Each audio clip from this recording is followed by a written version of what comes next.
Well, now is a good time as any to get to some of these Patreon video requests. I've been dragging my feet getting these out, and yeah, there's no excuse anymore about why I shouldn't get to these. So this one goes out to Axel. Thank you so much, Axel, for waiting and for your patience as well as donating to me. If you want to donate and have me listen to an album and review an album, I've left all that information down below in the description. So have a look, and it really helps me out.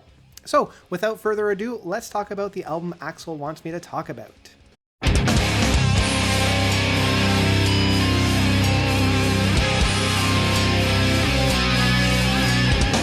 Back to the Times of Splendor by Disillusion. So, Disillusion is a progressive metal band from the mid-2000s. They got their start back in the mid-90s. A bunch of high school students trying to make their way. They put out a couple EPs, couple songs. They toured a little bit and didn't really get too far. Members left. They had other people join in. The usual MO for these kinds of bands. They put out their first full-length album back in 2004, and that is this one. This was their debut album. Spotify actually lists it as an EP, but it's a full-length album with a full runtime. And what sets this one apart from a lot of the progressive metal of that time was their influences of contemporary artists of that time. A lot of bands were looking back to the 70s and the 80s and influencing those bands. But this one feels a little bit more fresh for that time.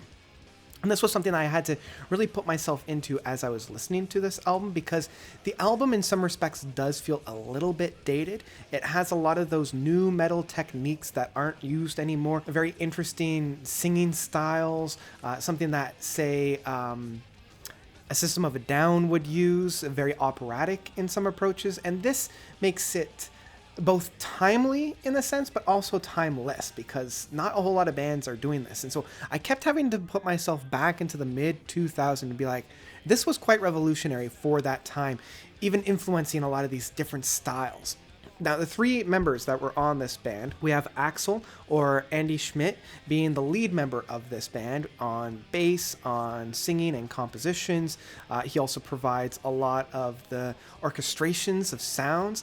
Backing him up, we have Rajik, I think that's how you pronounce it, Barthel on lead guitars. He provides such a really fun styles. Now, I don't feel like Rajik really has a personality. Like, there's no moment that really has a signature of his, but I do enjoy a lot of his overlays of sounds. His self-harmonizations, I feel, is very well done.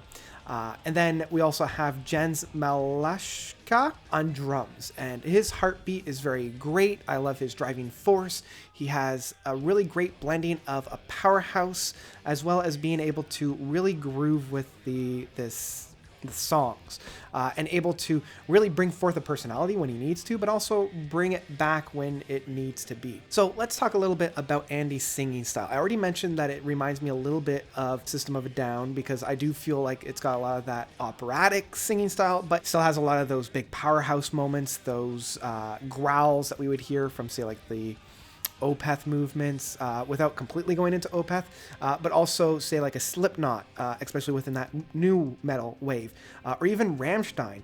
His accent does bleed through every once in a while, which again gives a little bit more of a personality to some of these tracks. And Andy's accent does bleed through on a couple of these tracks, which actually provides a really nice personality for the overall track. So the music here ebbs and flows quite a bit, and this was one thing that kept me coming back. I will admit, the first couple of listens, I didn't get a whole lot out of it. I wasn't connecting too much with the music. I felt like there was a lot of things being thrown on the wall without a whole lot of stick. But what I really appreciate is the ebbs and flows. There's a lot longer stretches of music on here, and The Mirror Cracked opened us up at 8.5 minutes, as well as the two epics we have on here. The title track of Back to the Times of Splendor and Sleep the Restless Hours. Each of these tracks really ebb and flow. There are powerhouse moments. There's moments that just explode, but they also are able to ream it back as well. What I particularly like are some of the more funky rhythm sections that we have. The first third of Back to the Times of Splendor, there's a moment that really has this really fun bass and drum line.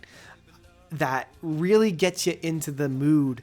And the first third of Sleep the Restless Hours is a moment that really explodes with music, and that's almost like the chaotic resolution, where it explodes and then it resolves itself, and it resolves itself with a really nice climb. But not everything on this album really hit me. Some of the smaller songs like Fall and Day by the Lake, these two tracks didn't quite have that much stay power. I feel like A Day by the Lake was much more of a single off of the album. They were trying to maybe bring the track down a little bit, and it does provide a really nice bridge between the two big epics, but I just feel like there's not a whole lot of like meat to that. Alone I Stand in the Fires is a fun kind of bridge. I do like the fact that it does bleed right from Fall, so these three tracks of And the Mirror Cracked, Fall, and Alone I Stand in the Fires, they bleed into almost its own unified track. I also really enjoy Rozik's like Middle Eastern flair that we have on the guitar work within Alone I Stand in the Fires, as well as And the Mirror Cracked. It feels very much like Home from Dream Theater's Metropolis Part 2, or some of the movements that we found from the Black Album from Metallica. The other kind of drawback that I feel, the Sleep the Restless Hours, the big epic of this, I feel like the length of 17 minutes doesn't quite justify the end. It's a satisfying end, but I was really hoping for something epic, something big to transpire at the end of it, and it just plays itself out, which is fine, it's fair. I wished, I don't know, it didn't quite connect with me as much as I was hoping for. And I didn't even touch upon the overall concept of this album. Now, I wish I had more time to dive into this album and explore the concept and the narrative story. I can feel a little bit coming through within the music, but I didn't have enough time to actually sit down and analyze the lyrics. And I tried to find a succinct summary on the internet, but it evaded me. So yeah, that's about it for Back to the Times of Splendor by Disillusion. It was a fun album. I don't feel like I'm going to get a whole lot of replay off of this album as much as I wish I could. This is one that I would recommend for anybody that's looking for a sophisticated symphonic technical metal. It's not quite death metal, even though it has death metal qualities, and it's not quite just run-of-the-mill progressive metal. I think it blends the two genres very well. It's a little bit more punchy than the typical progressive metal, but it's also a little bit more sophisticated than just the regular tech death metal. This is one that I would probably stream. It's one that, you know, I would come to every once in a while when I was needing something like this. But unfortunately, I will admit that the, you know, technical death metal and the regular progressive metal subgenres have a lot to choose from.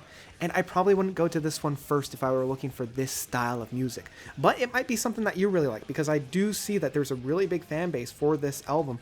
And it is one of those diamonds in the rough. That's about it for Back to the Times of Splendor by Disillusion. What did you guys think? Did you love it? Did you hate it? Whatever you thought, let me know by commenting down below. Again, a really big thank you to Axel for donating for this particular video. Thank you so much, Axel, and thank you for your patience about me getting this out. And if you guys out there want to donate and get either an album review or a live stream, I've left all that information down below in my Patreon link. So that's about it for me. Thank you guys so much for watching. As always, you guys are definitely the best. And until next time, notes out.